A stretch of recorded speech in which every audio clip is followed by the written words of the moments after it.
Assalamualaikum warahmatullahi wabarakatuh. Halo Sobat Diet, salam sejahtera untuk kita semua. Jangan lupa like and share dan juga klik tombol subscribe di bawah ini dan klik logo loncengnya. Terima kasih. Diet yang gampang diterapkan, yang mudah diterapkan dan enak dijalani ya salah satunya mungkin diet telur ya.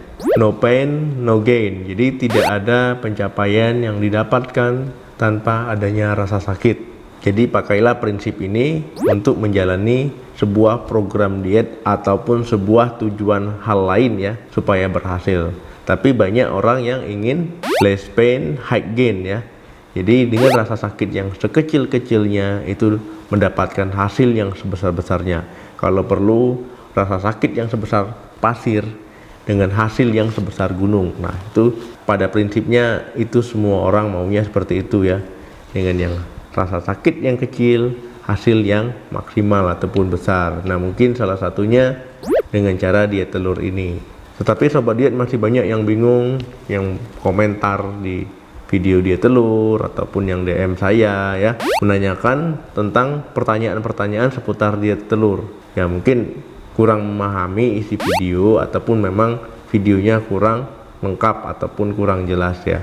Jadi nanti akan saya bahas pertanyaan-pertanyaan populer ya seputar diet telur yang ditanyakan Sobat Diet di rumah. Menjawab pertanyaan lah ya ataupun Q&A yang sudah saya rangkum pertanyaan-pertanyaannya. Mungkin tidak saya sebutkan nama-namanya tapi itu sudah saya baca semua komentar-komentar yang ditulis Sobat Diet semua. Jadi saya pilih ya komentar terbanyak ataupun pertanyaan terbanyak. Kemudian saya rangkum jawabannya ataupun yang akan saya jawab di video ini. Sebelumnya tonton dulu video ini sampai habis ya supaya lebih mudah dipahami dan juga tidak menimbulkan pertanyaan-pertanyaan lain ataupun pertanyaan baru ya. Jangan di skip-skip, ingat ya.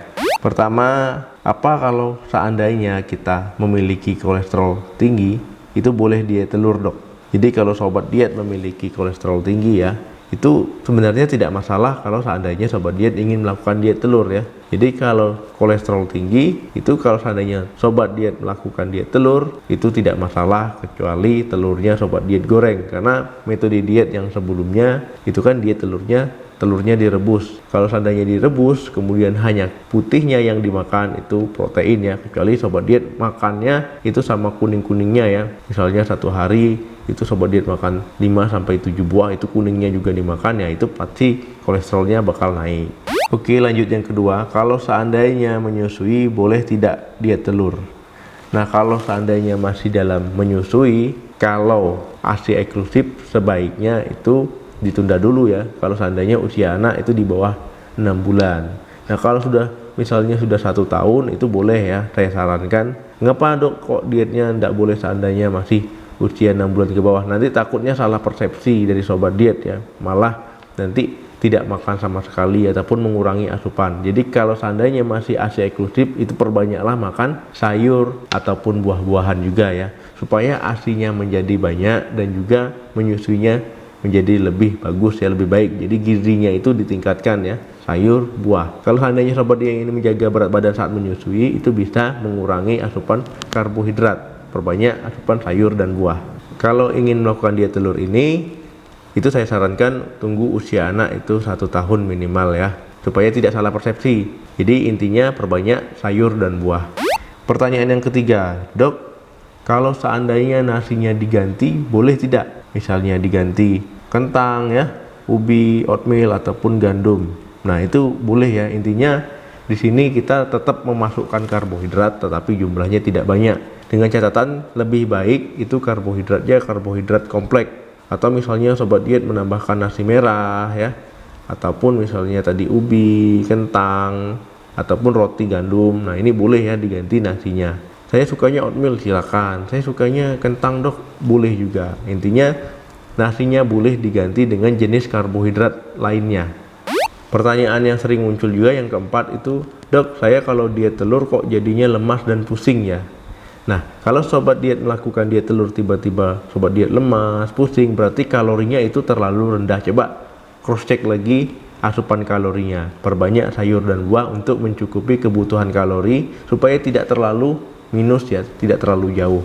Jadi kalau seandainya kalorinya terlalu jauh, pastilah ya pusing, lemas ya, mungkin bisa sampai gemetaran ya, ataupun keluar keringat dingin. Dok, di sini kalau seandainya saya makan sama kuningnya gimana dok? Soalnya kalau seandainya diet telurnya kuningnya tidak makan, itu kan mubazir ya.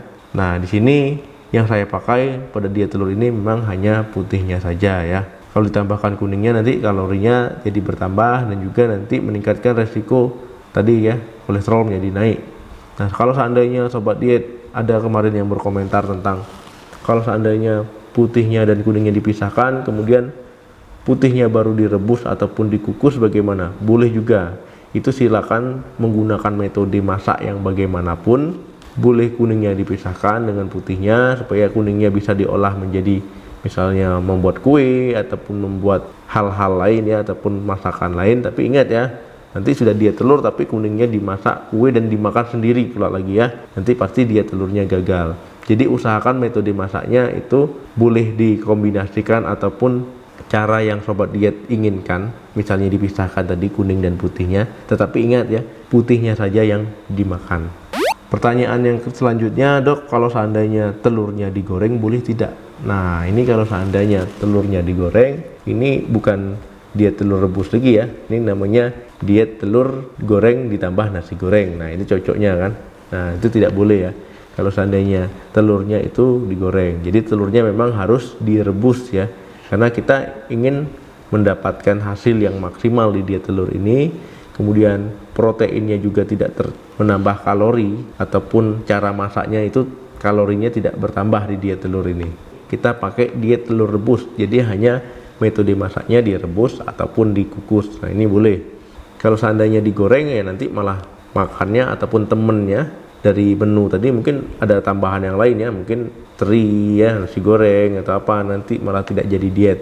Jadi usahakan memang harus direbus ataupun dikukus. Dok, kalau seandainya telurnya tidak sesuai dengan jumlah yang di video ataupun disarankan bagaimana dok? Soalnya telurnya mahal. Ya itu boleh saja ya, disesuaikan saja dengan kebutuhan ataupun dengan kondisi teman-teman ataupun sobat diet di rumah ya. Dok, kalau seandainya telur terus ini kan mahal, dan juga saya bosan makan telur terus, boleh diganti yang lain tidak? Ya boleh ya, namanya kalau diganti bukan diet telur rebus lagi ya, nah tapi boleh kok. Jadi kalau seandainya sobat diet ingin ganti diet telurnya ataupun menu telurnya dengan makanan lain ataupun menu lain, ini boleh. Nah, ini misalnya diganti dengan tahu ya, tempe, ikan, kemudian dada ayam ya, daging tanpa lemak. Nah, ini boleh ya. Jadi telur tadi boleh diganti dengan makanan ataupun menu-menu yang saya sebutkan tadi. Tapi dengan catatan ya, cara masaknya ya jangan digoreng dengan minyak ya. Kalau bisa dikukus ataupun dipepes ya, ataupun menggunakan minyak, misalnya coba dia terpaksa menggunakan minyak, itu boleh ya minyaknya, tapi minyak canola ataupun minyak zaitun. Ini kalau seandainya terpaksa menggunakan minyak. Mungkin kalau seandainya menu tadi dipanggang mungkin jauh lebih enak ya. Pertanyaan berikutnya, dok, saya diet telur kok kurang berhasil ya. Mungkin coba cross check lagi ya, videonya ditonton dari awal sampai habis ya.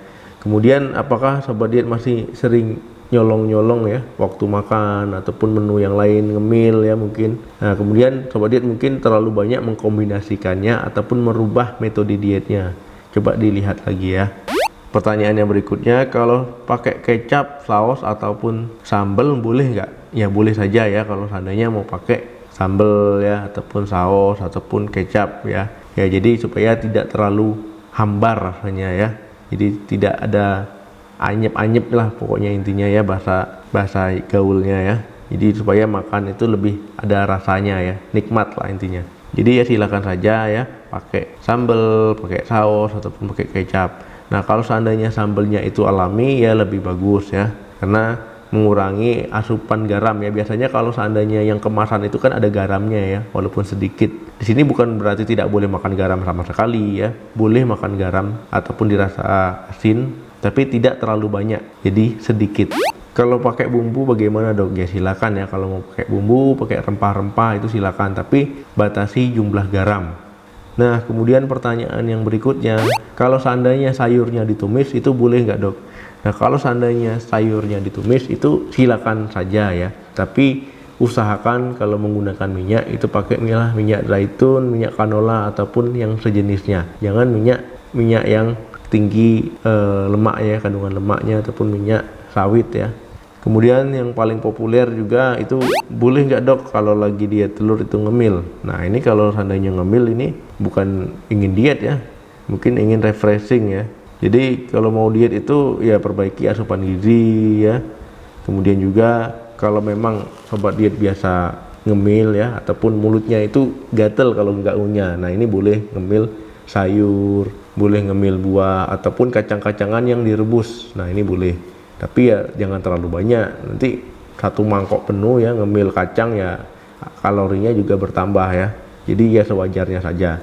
Saya kalau ngemil itu kerupuk atau gorengan dok, nah ini yang bahaya lagi ya, nggak jadi diet ya, malah berat badannya akan bertambah dari sebelumnya. Pertanyaan yang berikutnya juga itu, dok kalau seandainya telurnya itu diganti telur asin boleh nggak? Ya nggak boleh ya. Telurnya itu boleh ya telur ayam kampung ataupun telur ayam negeri ya. Nah tapi bagusnya tadi tetap ya caranya direbus ataupun dikukus. Pertanyaan yang berikutnya, dok kalau lagi diet telur boleh nggak minum kopi atau teh? Nah boleh sesekali ya minum teh ataupun kopi, tapi tanpa asupan ataupun tanpa gula ya, tanpa gula. Jadi sesekali ya, perlu diingat sesekali. Nanti malah minum tehnya itu 3-4 kali sehari ya, itu bukan sesekali namanya, itu rutin ya, udah berlebihan. Jadi boleh sesekali. Pertanyaan yang berikutnya, dok kalau seandainya ada riwayat MAH ataupun sakit lambung, boleh nggak diet telur ini, aman nggak? Jadi ya kalau seandainya sesuai dengan yang di video itu aman ya, karena saya juga ada sakit MAH ataupun sakit lambung yang cukup parah ya, sering kambuh kalau seandainya jam makannya itu telat ya, ataupun salah makan ya, itu gangguan lambungnya saya timbul itu. Intinya aman saja ya, tinggal diatur sesuai jamnya, sesuai porsinya ya. Jadi jangan tidak makan ataupun telat makan. Dan biasakan juga itu jamnya itu kalau bisa setiap hari diusahakan sama. Jadi tubuh beradaptasi ataupun tubuh mengenali waktu makan dari sobat diet. Kalau memang sobat diet punya gangguan lambung ataupun sakit MAH. Dok saya diet sambil merokok gimana dok? Nah ini ya kalau seandainya diet merokok ya gagal ya. Jadi karena rokok itu nanti menghambat metabolisme, mengganggu ya hormon, intinya tidak sehat lah ya, jadi pasti gagal. Pertanyaan yang berikutnya, apakah saat masak sayur boleh pakai bumbu? Nah ini boleh saja ya, intinya pakailah bumbu seenak mungkin, tapi kurangi garam ya, batasi asupan garam. Jangan pakai bumbu yang kemasan itu, pakai bumbunya rempah-rempah ya, ini boleh ya. Jadi kalau seandainya kebanyakan garam kan asin, kalau asin nanti tubuh menarik air ya, jadi nggak jadi diet, gagal ya dietnya ya, susah turunnya kalau seandainya kebanyakan garam ataupun terlalu asin. Jadi pesan saya itu kalau diet itu jangan terlalu banyak variasi ataupun terlalu banyak diubah-ubah ya metode dietnya ya. Nah pastikan dulu ya, coba terapkan benar-benar ya, lakukan 2 minggu minimal ya. Nah baru sobat diet bisa menyimpulkan metode diet tersebut. Jangan buru-buru baru 2-3 hari langsung dietnya tidak berhasil, gagal, jangan ya. Karena metabolisme orang itu berbeda, tidak sama antara satu dengan yang lainnya. Jadi coba dulu ya minimal 2 minggu metode diet. Kenapa harus diet telur dok? Nah ya karena tinggi protein ya, mudah membuatnya ya, mudah dalam memakannya karena gampang ya. Kadang orang diet kan bingung nih, mau diet apa, mau makannya apa menunya, mau bagaimana cara masaknya.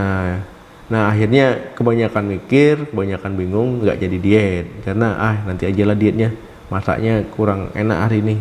Nah jadi karena terlalu lama mikir menu ya, akhirnya dietnya ditunda ataupun tidak jadi diet.